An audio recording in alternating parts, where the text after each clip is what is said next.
today's video, I think we're talking about the problems that sellers may face with their accounting and bookkeeping in the UK specifically, Mhm. and the pitfalls to avoid. So, do you want me just to kick off with the big ones? Yeah, let's kick off with the big ones. And also would appreciate Yeah. if you explain where Link My Books can come in and help in a sense, like where what does it Yeah. solve? But yeah, from the UK seller perspective, yeah, it would be interesting. Nice. So I think one of the things we see the most often with UK-based sellers is that they're effectively getting their bookkeeping wrong. So they come to us and they'll say like, "Oh, I've been doing this manually now," or "I pass it to my accountant and they just deal with it." And I think I'm just looking for something to speed this up a little bit. And they think Mhm. that the only reason they need software is to save a bit of time instead of them having to go in and download the reports and stuff like that. I can see a fly flying around you. Yeah, I'm trying to maneuver It's to annoying listen you. to you and to also, yeah, it's like, but Um, yeah, little yeah, dance in the background there. yeah. And so what they don't realize is that under the surface, they're actually getting their bookkeeping wrong. So we actually did a survey a good few many years ago now, Mm. but there was 100 users that came into the platform, and we looked at them, and 75 of those 100 were getting their bookkeeping wrong.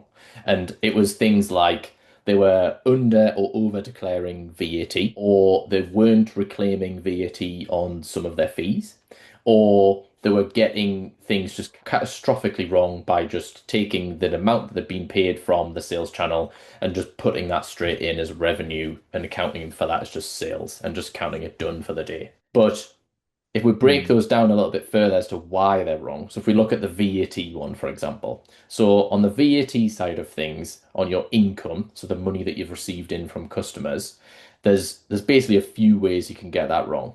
The first is you're not separating the income out by tax rate. So if, for example, you sell standard rated goods, reduced rated goods, and zero rated goods, i.e., some standard products like a computer mouse, a keyboard, like a foam roller, for example, or a Mhm. zero rated product might be food or baby products or something like that. If you don't separate those out when you account for your revenue, then you'll pay too much VAT because you'll probably account for them all as 20% VAT, Mm. and some of those were actually zero rated or reduced rated, so 0% or 5%. So that's the first thing. But the second thing, which is probably more prevalent, is that people don't separate out exports. They just assume that when they're selling on Amazon.co.uk, for example, or they're selling on one of the other sales channels that we support as well, like eBay, for example, that all their sales are going to UK customers. And what they don't realize is Mm. that the eBay global shipping program and the Amazon global shipping program is shipping their products all over the world. And when a customer from outside the UK buys their products, they don't pay VAT. And Mhm. so they have not collected any VAT from the customer, and so they shouldn't be paying any VAT to HMRC. And we see that time and time again that people don't separate that out. And they'll say like, "Oh, but I definitely don't have any sales outside the UK. I only sell on Amazon Mm. UK or I only sell on eBay UK." And they Mhm. just don't realize that it's happening. It's like unless you've opted out, Amazon and eBay are doing that. So Mhm. that's number Mhm. two. And then number three is there's actually some rules in the UK in VAT legislation, which means that in certain circumstances, the marketplaces themselves are responsible for collecting and remitting the VAT. And so, unless you are identifying those sales and separating those out, then what will happen is the customer will pay the VAT. The sales Mhm. channel will then recoup that from you, and they'll pass it directly to the HMRC. And then when you account for the sale, you'll also pass the VAT to the HMRC. So now you've paid VAT twice on that Mhm. Yeah. transaction. And so you lose out on your profitability, basically. So it's really important that you separate out the revenue into those categories. So you've got standard revenue, reduced revenue, and zero revenue on the product side. You've then got domestic sales and international sales. And then you've got sales where you are responsible for VAT and sales where the marketplace is responsible for VAT. And then to tie it back, like you said, over as to how Yeah. Link My Books can Yeah. help with that, that's exactly what we do.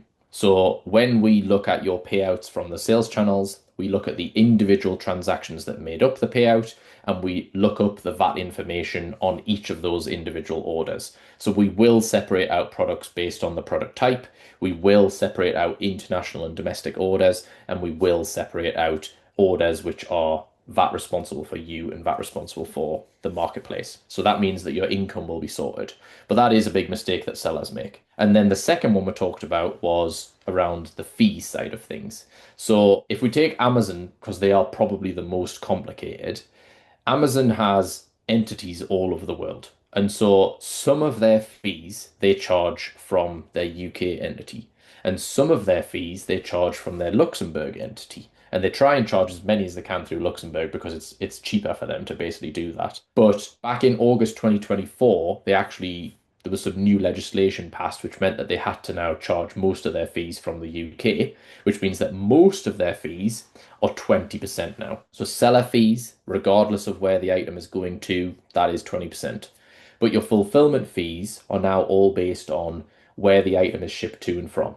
And so some of those will be 20% and some of those will be reverse charged. So there's no VAT to pay. You just account for the VAT.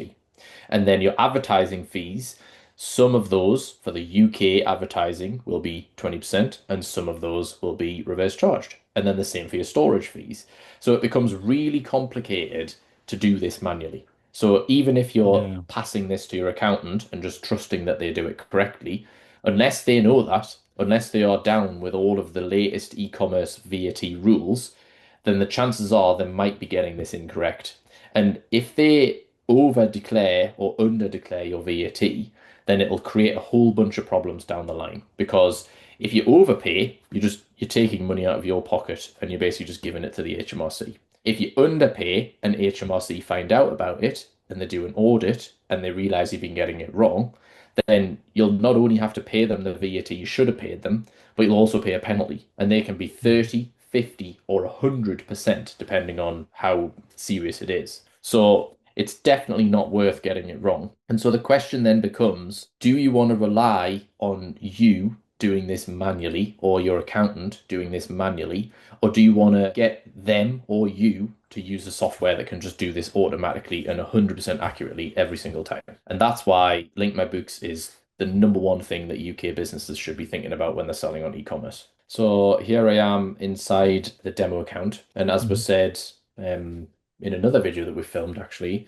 is that now you have the option when you join Link My Books that you'll land on a page like this when you come in. So you'll sign up for a free trial, you'll sign in with Google, Xero, or QuickBooks. At that point, you're just signing in, you're not connecting anything. And then you'll have the choice to connect your marketplaces. But at the very bottom, if you don't want to connect yet, if you want to just have a look around, you can create a demo account. And at that point, you'll be able to choose a UK, US, or Australian business demo.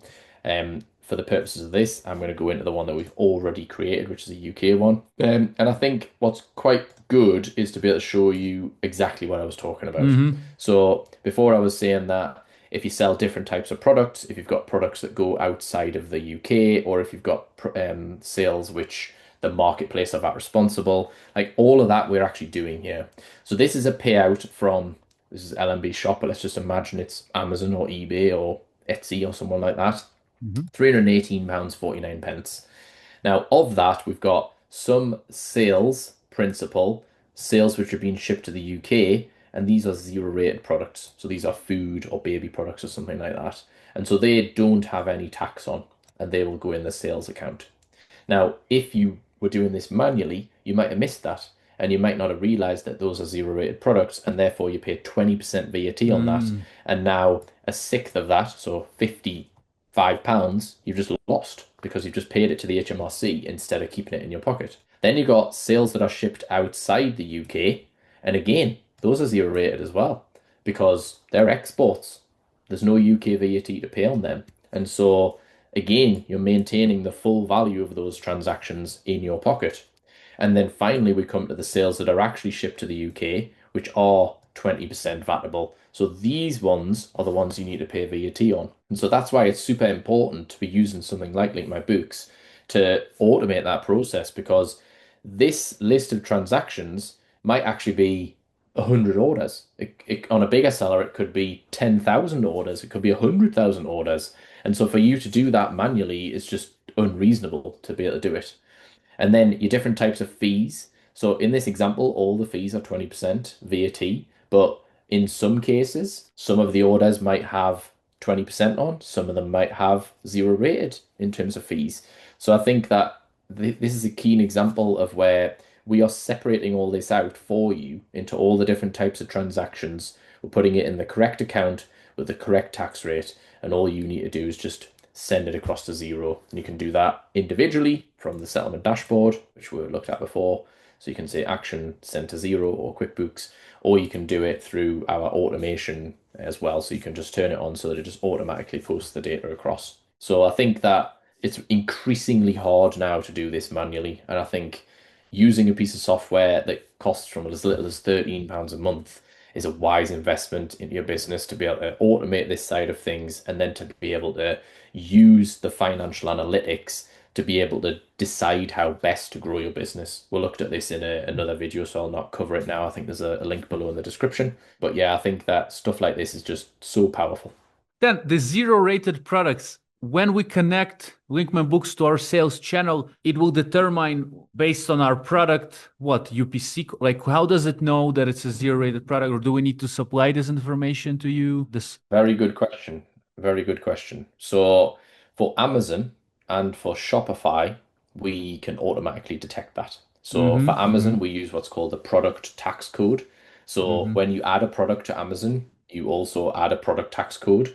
Now, all products by default will have the AGEN tax product tax code, which just means that it incurs Yeah. tax.